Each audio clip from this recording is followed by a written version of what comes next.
Time for an American Family News Update. I'm Bronson Woodruff. North Dakota's Republican governor on Wednesday vetoed some bills that would have further restricted sexual content in libraries and create a private school voucher program. Governor Kelly Armstrong vetoed the two measures that have seen widespread support by the GOP governors in other states. The GOP-led legislature can override his veto by a two-thirds vote in each chamber, 32 votes in the Senate and 63 in the House. Now, neither bill garnered that much support on their paths to Armstrong's desk. Despite growing friction between Beijing and Washington, Treasury Secretary Scott Bessent says, quote, "There is an opportunity for a big deal here," end quote. After a speech Wednesday in Washington, reporters asked Bessent about a Wall Street Journal article. The article said that the huge U.S. tariffs President Trump has put in place for China could be cut in half. The article referenced unidentified people familiar with the matter. Bessent said, quote, "I'd be surprised if that discussion is happening," end quote. However, he said that he expects there has to be what he called a de-escalation from Washington and Beijing's trade confrontation. Trump had said on Tuesday that the 145% tariffs on China could come down substantially.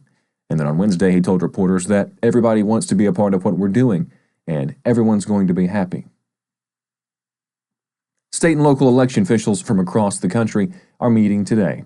They are to consider President Trump's executive order that pushes for major changes to how elections are run.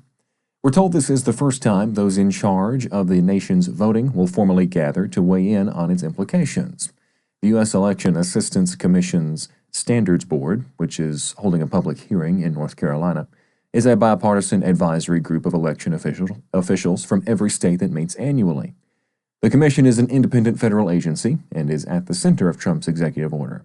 The order directs the commission to update the national voter registration form to include a proof of citizenship requirement, revise guidelines for voting systems, and withhold federal money from any state that continues to accept ballots after Election Day. Opponents argue that Trump is exceeding his authority under the Constitution and interfering with states' power to set election rules. They want to block the commission from taking action to carry out the executive order. A new poll says that many Americans are concerned the president's tariffs war will lead to higher prices and a recession.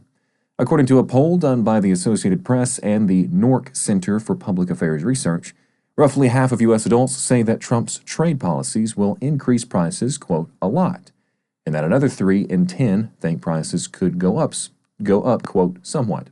About half of Americans are extremely or very concerned about the possibility of the U.S. economy going into a recession in the next few months.